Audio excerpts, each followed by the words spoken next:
अच्छा, मेरे को लगा कोई बात फंस गई।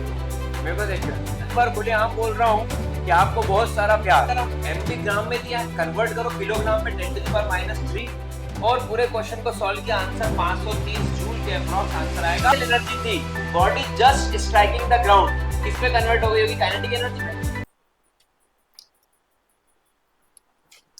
Hello and welcome everyone, NEET Prayas batch 2026 में आप सभी का स्वागत है। मैं आनंद का स्वागत करता हूं आपका। प्रयास बैच के अंदर नीट के बेसिक से लेकर एडवांस तक के वर्क पावर एनर्जी कॉन्सेप्ट में आज के लेक्चर में डिस्कस करने वाला हूं और डिटेल में सब कुछ पढ़ाने वाला हूं। मेरे इंडिविजुअल टॉपिक वाइज लेक्चर्स यहां पर फिजिक्स MP9 पर अपलोड हो रहे हैं और उसी के साथ साथ मैं अपलोड कर रहा हूं यहां पर वन शॉट वीडियोस भी।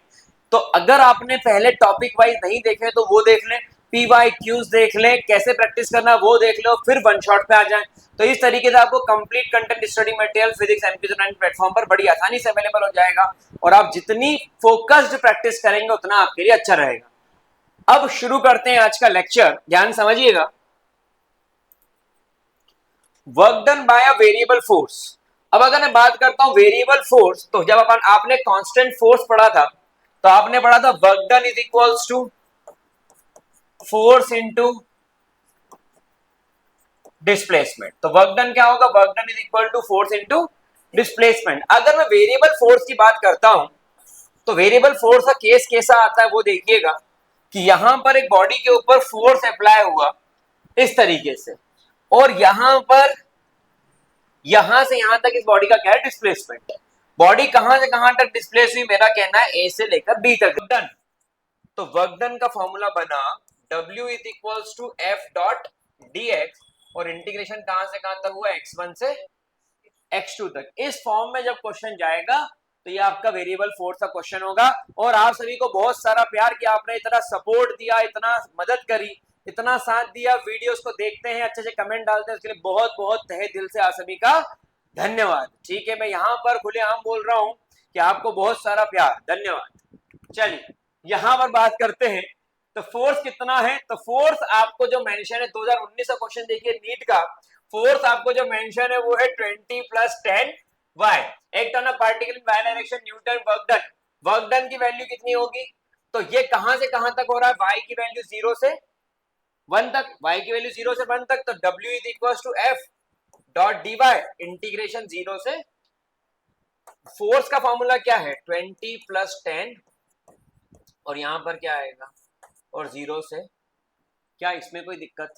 100% क्लियर समझ में आई थिंक आ गया होगा। W equal to F dot dx, F dot dy, F dot dz, इन पर ही क्वेश्चन चलेगा। 2019 का क्वेश्चन इतना सिंपल था, जब आपको बोला इंटीग्रेशन तो आपको पता है कि 20 और ये dy का इंटीग्रेशन क्या होगा?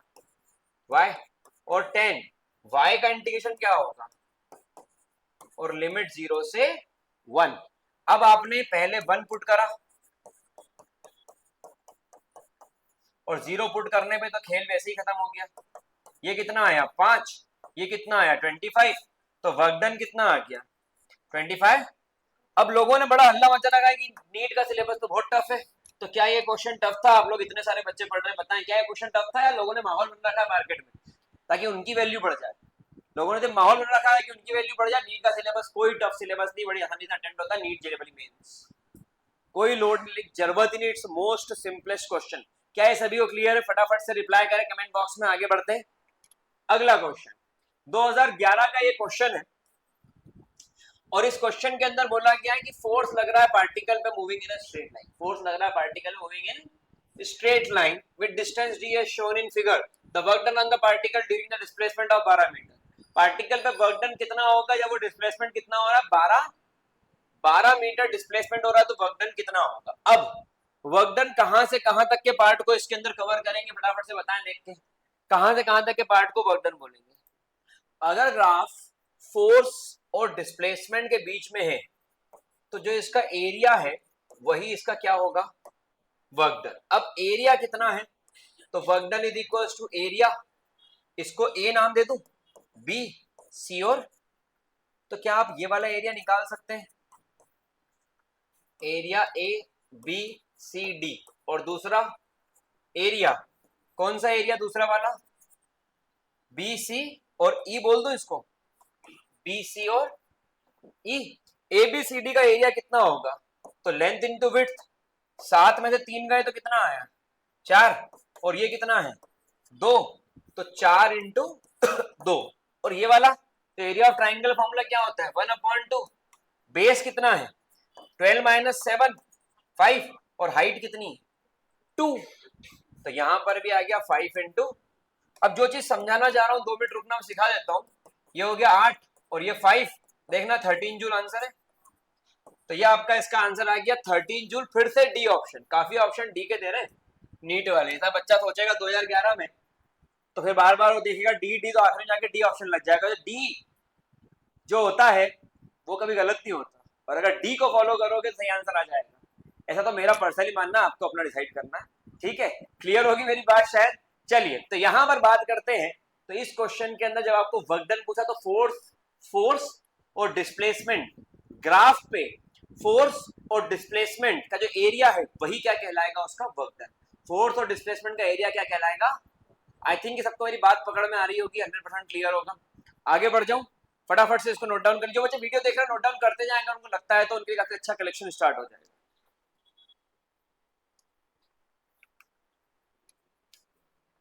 34 नंबर का क्वेश्चन है कि एक बहुत ही अच्छा क्वेश्चन है जिसके अंदर डिस्प्लेसमेंट, यहाँ पर एक करेक्शन है, s is equals to T square by 3। और नीट 2006 में ये क्वेश्चन पूछा गया था जिसके अंदर एक बॉडी है, उसका मास है 3 kg। मैंने बोला ये बॉडी है और इसका मास आपको मेंशन है कितने kg है 3 kg। इसके ऊपर एक फोर्स लगा, इसके ऊपर आपका एक फोर्स अप्लाई हुआ। जब इसके ऊपर एक फोर्स लगा तो ये बॉडी डिस्प्लेस हुई कितने डिस्टेंस, ये बॉडी डिस्प्लेस हुई एस डिस्प्लेसमेंट, और ये बॉडी कहां पर आ गई यहां तक। ठीक है, कितना टाइम लगा इसको इस प्रोसेस के अंदर, इसको इस प्रोसेस के अंदर लगा 2 सेकेंड, और यहां पर टाइम कितना था 0 सेकेंड। अब आपको बताना है वर्क डन कितना। तो वर्क डन जब आप निकालने गए तो फोर्स डिस्प्लेसमेंट किसके ऊपर डिपेंडेंट है, टाइम के ऊपर डिपेंडेंट है। ठीक है, अब आपने लगाया वर्क डन का फॉर्मूला, तो work done is equals to force into displacement, force is equals to mass into acceleration into displacement, और एक्सेलरेशन जो होता है सेकंड ऑर्डर डेरिवेटिव है d2s बाय dt स्क्वायर, और इंटू डिस्प्लेसमेंट। तो आपको सेकंड ऑर्डर डेरिवेटिव निकालना पड़ेगा, s क्या है बोले T square by 3, ds by dt क्या है तो बोले 2/3 ऑफ t, और d2s बाय dt स्क्वायर ये क्या हो जाएगा 2/। क्लियर, कोई दिक्कत इसके अंदर। यहां तक आप पहुंचे, आप उसमें वैल्यू पुट करेंगे। अच्छा यहां से ds भी निकाल लो, अपने को ds भी चाहिए उसके अंदर। ds कितना होगा बोले 2/3 ऑफ t, और यहां पर किसका मल्टीप्लाई dt का। ठीक है, तो यहां पर वर्क डन m ds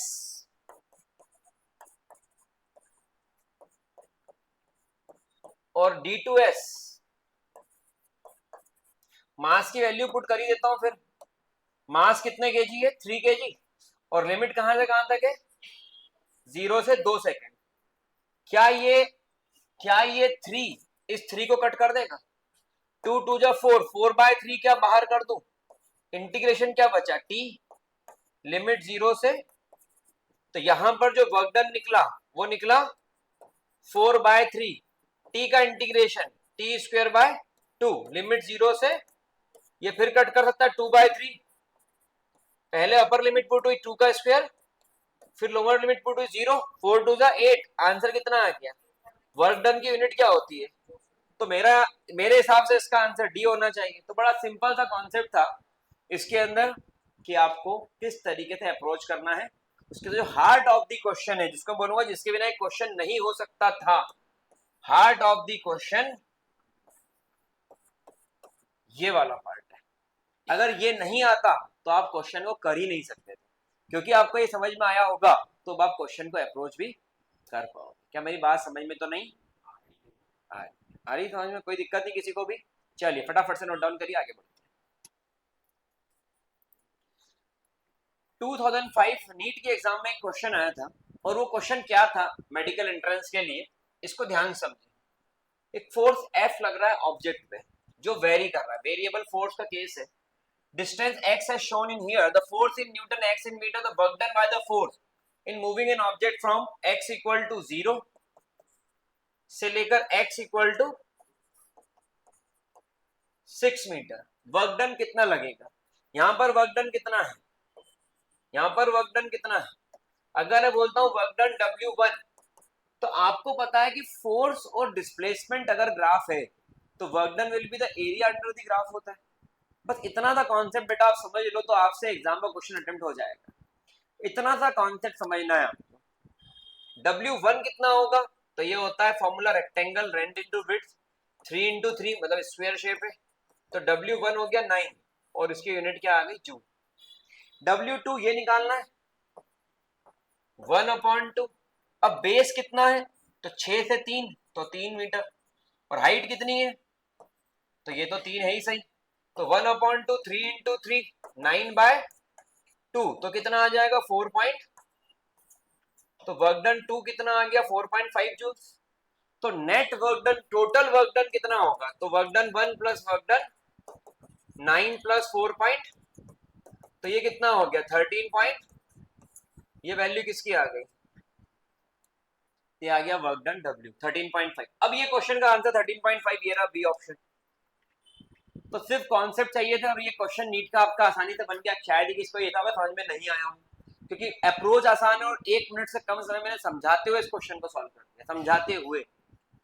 नहीं तो कोई बच्चा को देख के रहता है कि सर इसका लेंथ इंटू विड्थ से 9 बन रहा है और ये 1/2 3 into 3 तो 9/2 तो 9 और 9/2 4.5 तो 9 और 4.5 13.5 13.5 आंसर खत्म. बी.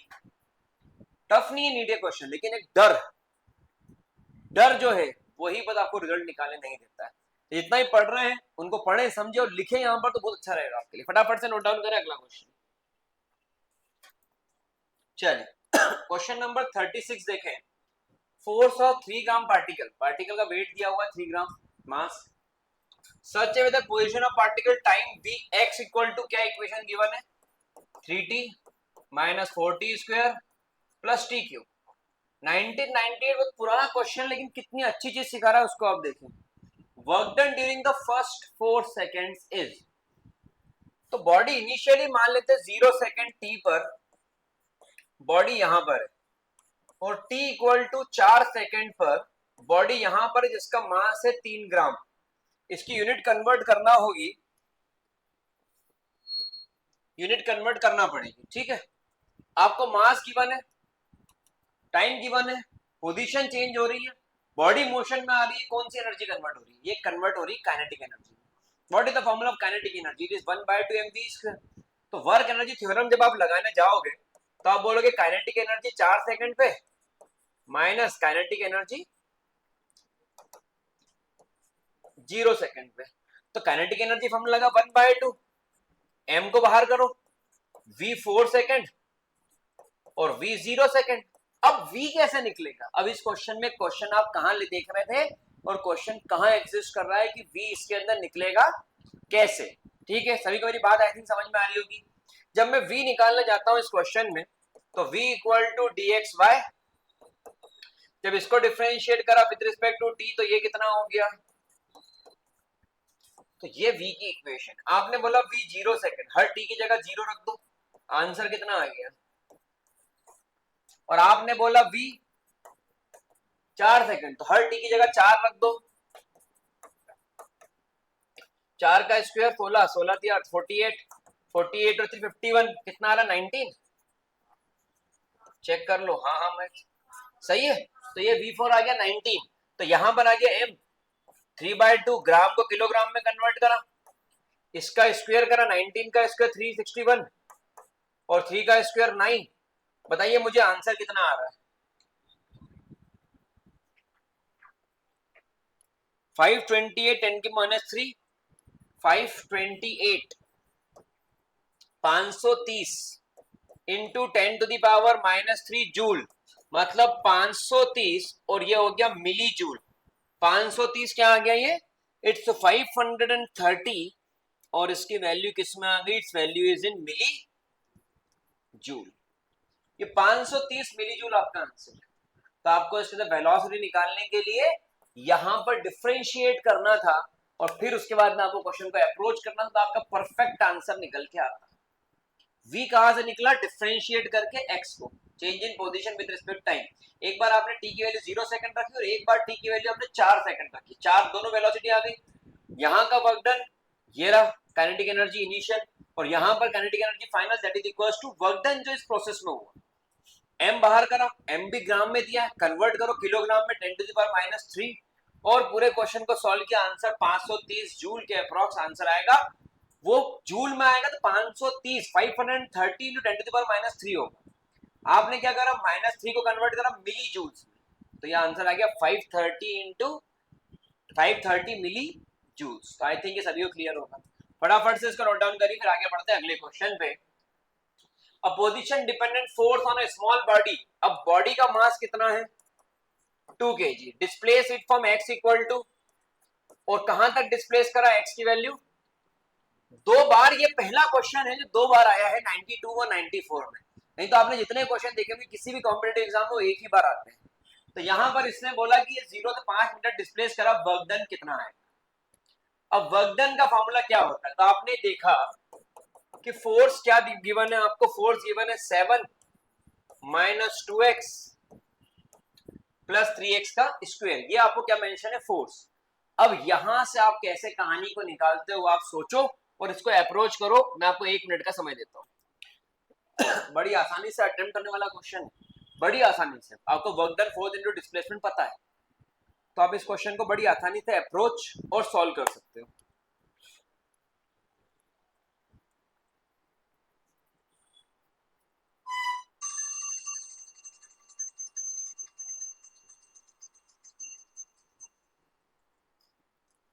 चलिए, तो सभी ने अपने अपने हिसाब से इसको अप्रोच कर लिया होगा, ठीक है। शुरू करता हूं। W is equals to 7 minus 2x plus 3x square, और यहां पर क्या आएगा? dx। ये x कहां से कहां तक का डिस्प्लेसमेंट है? 0 मीटर से शुरू होकर कहां तक गई कहानी? ये 7 अकेला है, dx इसके साथ आएगा तो क्या बन जाएगा? dx का इंटीग्रेशन क्या होता है? x। सबको पता है बात। x का इंटीग्रेशन क्या होता है?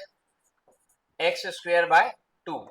एक्स स्क्वायर का इंटीग्रेशन क्या होता है? एक्स क्यूब बाय 3, और यहां पर क्या आ गया? अब फिर से यहां आया 7x, ये काटेगा क्या बचेगा? माइनस, ये काटेगा क्या बचेगा? प्लस, और यहां पर क्या आएगा इसके अंदर? और ये कहां से कहां तक जाएगा? 0 से 5। यहां पर आया 7, x का इंटीग्रेशन एक्स स्क्वायर अपॉन, अरे कर दिया ना ये तो, पता नहीं मेरा ध्यान कहां है, यहीं पे हो गया ना इंटीग्रेशन। तो ये आ गया 0 से 5, ये आ गया 0 से, तो ये इसके अंदर जो वैल्यूज आ गई, अब यहां पर आपने x की जगह क्या पुट करा? 5, यहां पर 5 का स्क्वायर, और यहां पर 5 का, पहले अपर लिमिट पुट करी, अब लोअर लिमिट पुट करोगे, 0 पुट करते से ही ये पूरा का पूरा खत्म, नष्ट। क्लियर है? अब 7 5 जा 5 का स्क्वायर, 5 का क्यूब, तो यह आ गया 35 प्लस 100, ये कितना आ जाएगा? 130, और एक इसकी वैल्यू आ गई। वर्क डन की यूनिट क्या होती है? आंसर कौन सा सही है? तो इसका ए आंसर सही है, जो कितना? 135 जूल्स। कोई टफ क्वेश्चन नहीं था, कितनों का आंसर आ गया इसके अंदर? फटाफट कमेंट बॉक्स में बताएं कि कितनों ने उनको 1 मिनट में ट्राई कर लिया। आ गया, वेरी नाइस। नीट की तैयारी भी कर रहे हो और आंसर भी आ रहे हैं, मतलब एक अच्छा अपने को सिम्टम दिख रहा है। क्लियर है? आई थिंक सबको समझ में आ रहा होगा। फटाफट से नोट डाउन करिए, फिर अगले क्वेश्चन पे मूव करते हैं। एक बहुत ही अच्छा क्वेश्चन मैं अब यहाँ पर डिस्कस कर रहा हूँ, जो बहुत ही इंपॉर्टेंट भी है एग्जाम के पॉइंट ऑफ व्यू से, और एक स्टूडेंट इसको तब तक सॉल्व नहीं करता जब तक उसका ग्राफ ना बना ले, फिगर ना बना ले। अब इसके फिगर कैसे बनेगा उसके लिए पहले क्वेश्चन समझ में आए। क्वेश्चन कुछ ऐसा है कि एक object fall from height 10 metre, 10 metre की ऊंचाई से एक ऑब्जेक्ट को फेंका। मैंने कहा ये रहा ऑब्जेक्ट, कहां से फेंका? बोल 10 metre.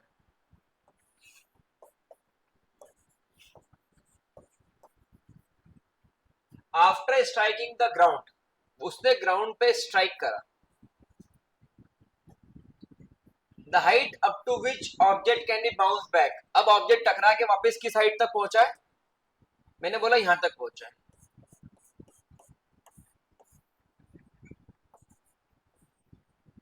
H dash.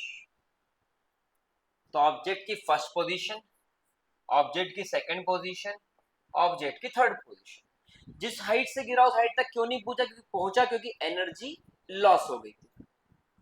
The height 50% of kinetic energy, after striking the ground it loses 50% of its kinetic energy. अब काइनेटिक एनर्जी बॉडी कितनी है एच हाइट पे, कितनी काइनेटिक एनर्जी बॉडी की हाइट एच पर, यहां पर बॉडी के पास कौन सी एनर्जी एग्जिस्ट कर रही है, कितनी है पोटेंशियल एनर्जी इस हाइट पर, एम जी, एच कितना है 10 मीटर, 10 एम। जब बॉडी, बेटा बहुत भयंकर हंसी आ रही है, कल को चुटकुला आ जाता है घर पे, वरना हंसी आ रही ना, तो तुम हंसा रही हो, कैसे हंसा रही हो, क्या बोला बेटा उसने, बताओ, ऐसा कुछ बोलते जो बोल नहीं सकते कैमरे के सामने, यूं क्या बोला फिर, कैसे हंसा रही है, कैसे हंसा रही बताओ ना, तब पूरी क्लास हंस रही क्योंकि कैसे, क्या ऐसे ही, ऐसे ही हंसा दे रही है,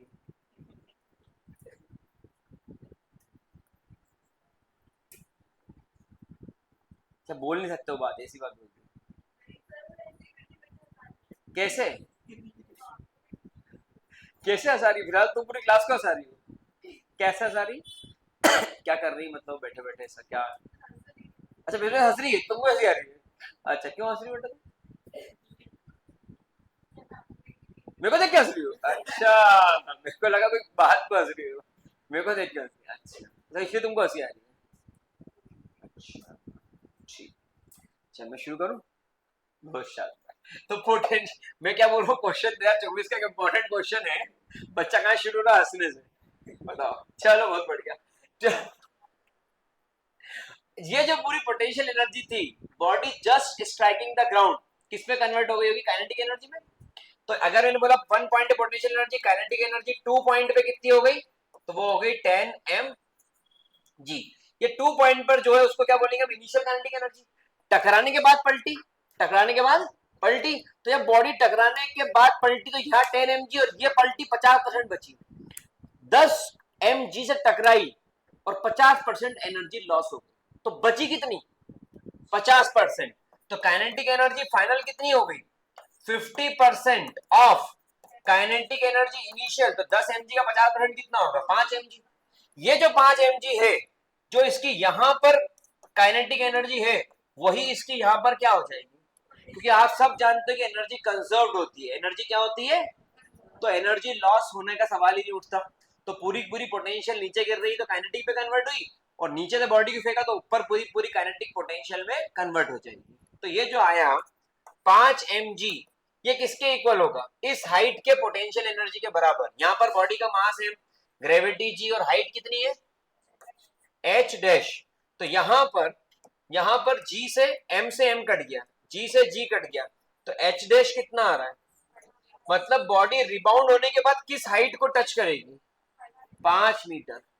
फिर समझना, मैंने 10 मीटर के हाइट से एक बॉडी को छोड़ा, बॉडी की पोटेंशियल एनर्जी 10 mg, नीचे गई टकराई, टकराने के टाइम उसकी, टकराने के पहले उसकी काइनेटिक एनर्जी कितनी थी 10 mg, पूरी की पूरी पोटेंशियल काइनेटिक में टर्न हो गई। 10 mg से टकराई, टकराने के बाद में एनर्जी लॉस 50% बची, अब कितनी हो गई 10 mg का 50% 5 mg। ये पूरी की पूरी बॉडी ऊपर जाएगी कब तक, जब तक 5 mg खत्म नहीं हो जाती। तो 5 mg जिस पॉइंट पे खत्म हुई वह काइनेटिक जीरो, पोटेंशियल मैक्सिमम, तो 5 mg कन्वर्ट हुई, 5 mg कन्वर्ट हुई किसके अंदर, मास m g और h height h dash, h dash निकल गया कितना आ रहा है 5 मीटर। आई थिंक ये सभी को क्लियर होगा, फटाक से इसको भी नोट डाउन करें, फिर आगे बढ़ते हैं अगले क्वेश्चन के ऊपर। बहुत ही अच्छा क्वेश्चन था ये एग्जाम के पॉइंट ऑफ व्यू से। सो ये work done by variable forces जो अपन ने आज पढ़ा, मुझे उम्मीद है सबको बहुत अच्छे समझ में आ गया होगा। यहां पर जो पढ़ा उसके अंदर कॉन्सेप्ट्स थे, उस कॉन्सेप्ट्स को प्रॉपर स्टडी करिए। वेरिएबल फोर्स क्या होता है, इंटीग्रेशन कब लगता है, डिफरेंशिएशन कब लगता है, अप्लाई कैसे करना है क्वेश्चंस को। अगर आप वो प्रॉपर अटेम्प्ट और अप्रोच कर पाएंगे तो आप क्वेश्चंस को बड़ी आसानी से सॉल्व कर लेंगे। Thank you so much. मिलते हैं नेक्स्ट टॉपिक पे, वर्क डन के ही, वर्क और एनर्जी के ही, और वो भी क्वेश्चन एग्जाम बेस्ड रहेंगे। मैं कोलिजन की बात करूंगा। Thank you so much.